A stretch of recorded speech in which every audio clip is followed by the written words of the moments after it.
All right, get ready because we're going deep on the DeLorean, the one from Back to the Future, but we're going way past the Hollywood stuff. Back to 1981 when this thing first rolled off the lot, we've got a whole stack of original brochures, marketing materials, and let me tell you, they're packed with details. This isn't just some car. It's about, ambition, innovation, and this really specific moment in automotive history. Yeah, you got it. DeLorean wasn't just selling a way to get around. They were Yeah. selling like a whole vision of the future. You see it right here in the brochure, DeLorean, the next generation. It's wild how they blended that futuristic ambition Mm. with this classic design. This one line that really stuck with me: a classic vision of things to come. What do you think they were going for with that? Well, it's just that, like, brilliant marketing. Think about cars in the early 80s, right? Everything was boxy, all sharp angles, Cadillacs, Chevys, all about that hard-edged look.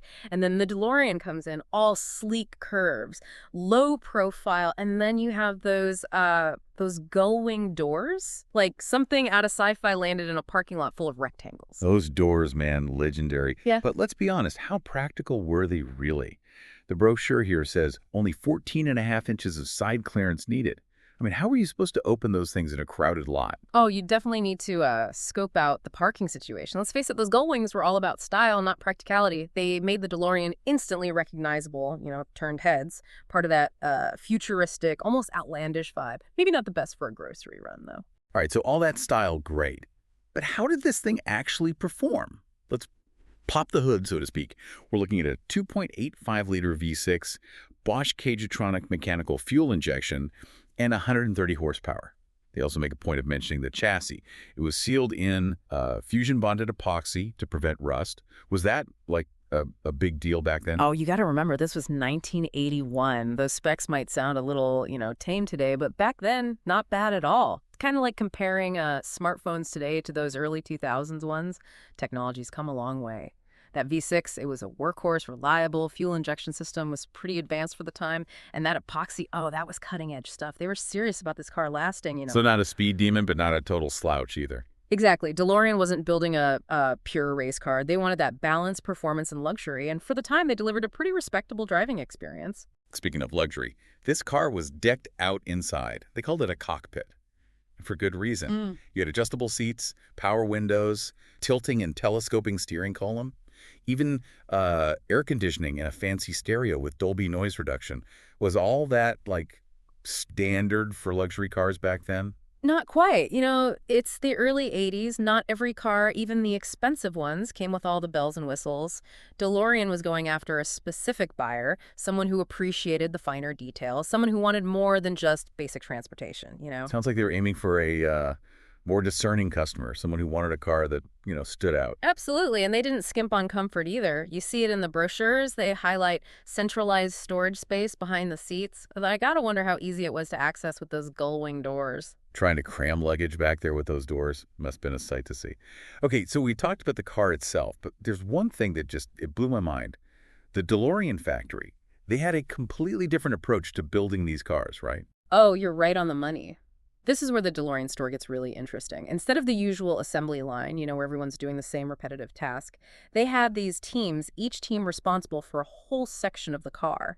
Imagine the sense of ownership and pride that gave those workers. That's such a contrast to how, most car factories operated back then. What was DeLorean's thinking with that? Well, the brochures really emphasize the personal satisfaction and pride of accomplishment of their workers. Feels like they were genuinely trying to create a more fulfilling work environment. Pretty progressive for the time, don't you think? Oh, it definitely goes against the grain, especially in the auto industry. Makes me wonder, what was the state of labor relations like in the early 80s? Yeah. Was DeLorean a lone wolf in their approach? That's a great question, and it takes us right to the heart of the economic realities of the time. The early 80s were, they were turbulent, especially for manufacturing in the U.S.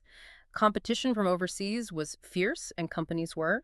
They were scrambling to cut costs. And unfortunately, that often meant tension between workers and management. Strikes were common, and there was this sense that the old ways weren't working anymore. So DeLorean focusing on worker satisfaction, that was almost like swimming against the current then. Yeah, you could say that. While some companies were experimenting with new approaches to labor relations, the main trend was automation, streamlining production, often at the expense of worker well-being, It's unfortunately. like a whole other layer to the DeLorean story, isn't it? It Hmm. wasn't just about building a cool car. It was about challenging the status quo on like multiple levels. Exactly. And understanding that context is crucial when we look at why the company ultimately failed. It's easy to just focus on the car's, shortcomings, but the economic climate at the time played a huge role as well. So it wasn't just the car itself. Bad timing played a role too. Oh, absolutely. Imagine, you're trying to launch this luxury sports car, but everyone's tightened their belts, tough situation.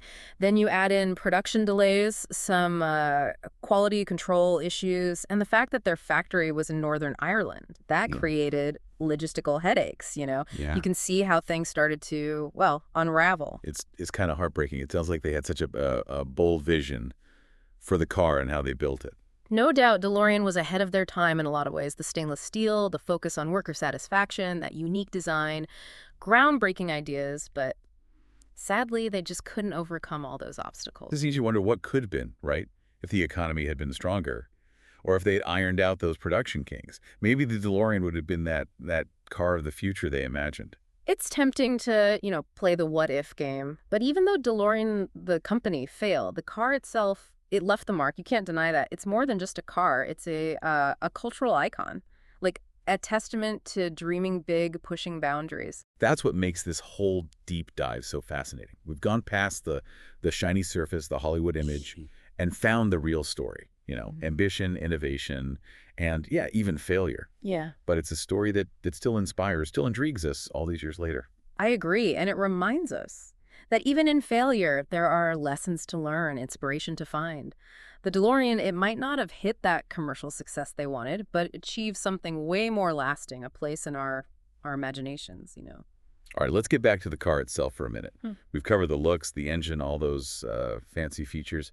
But what was it actually like to drive? Did it live up to that futuristic promise? Well, the reviews back then were a bit of a mixed bag. Some people praised the handling, how responsive it was. Others felt it lacked power, wasn't refined enough. Interesting. It almost sounds like the DeLorean was maybe a little ahead of its time in some ways. I think you might be right. They were pushing boundaries with the design, the materials, and that didn't always translate to, a perfect driving experience. Take the stainless steel body panels, for example. They looked incredible, but added weight made the car easier to dent. And those gull-wing doors probably didn't help with weight distribution either. Exactly. Yeah. Iconic, sure, but heavy and complicated. Could definitely impact the handling and performance. So it sounds like the DeLorean was a bit of a paradox, this futuristic car with some very real limitations. That's a great way to put it. Yeah. Captured people's imaginations, but didn't always meet the hype on the road. But in a way, that's what makes it so interesting. Totally. And then, of course, there's Back to the Future.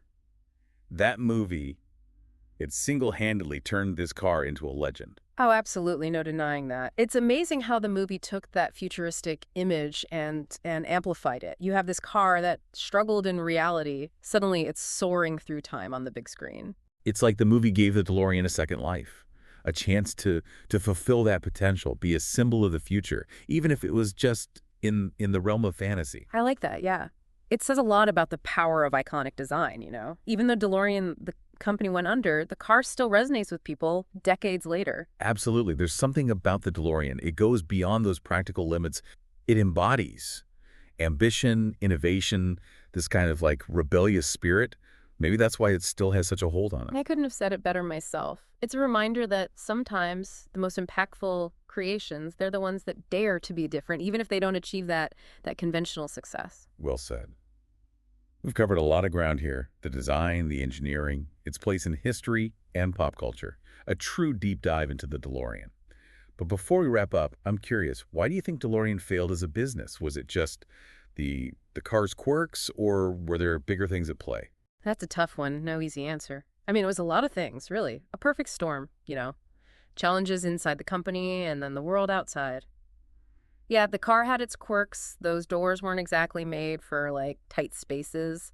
And the engine, well, it wasn't the most powerful out there, But you can't ignore the economic situation in the early 80s. The recession hit the auto industry pretty hard. And a small company like DeLorean, well, they were vulnerable. So it was more than just the car itself. Like, bad timing was a factor too. Absolutely. Trying to sell a luxury sports car when everyone's cutting back, that's tough. Then you add the production delays, those quality control issues we talked about, and the factory being all the way in Northern Ireland. Logistical nightmare, really, and you can see how things fell apart. It's a shame, you know. They had this vision for the car, for how it was made. Yeah, no question, DeLorean was way ahead of the game in a lot of ways. Stainless steel, the way they treated their workers, that design, all groundbreaking, but they just couldn't get past all those roadblocks. It really makes you think, what if, right? What if the economy had been better? What if they'd fixed those production problems? Maybe the DeLorean would be, the car of the future like they wanted. Yeah, but what if game? But even though DeLorean, the company, it went under, the car itself, it made an impact, no doubt about it. It's more than just a car, it's a symbol. Hmm. Ambition, innovation, and yeah, even failure, but it still inspires people all these years later. That's what I love about these deep dives. We go past the surface, the Hollywood gloss, and we find the real story. Ambition, innovation, yeah, failure too. But it's a story that still resonates.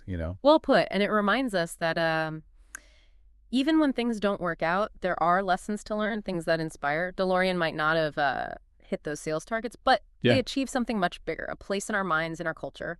Right, one last thought for you as we wrap up this deep dive. If you could hop in a time machine, just like in Back to the Future, go back and give John DeLorean some advice, what would it be? Knowing what we know now, what would you tell him to do differently? Wow, that's a great question to leave everyone with. Yeah. Really makes you think about DeLorean's story, about innovation, ambition, and yeah, a little bit of luck, how it all shapes history. Who knows? Maybe in some other timeline, DeLorean is a huge success. Anyway, thanks for joining us on this deep dive into the world of the DeLorean. Until next time, keep exploring, keep asking questions, and keep on diving deep.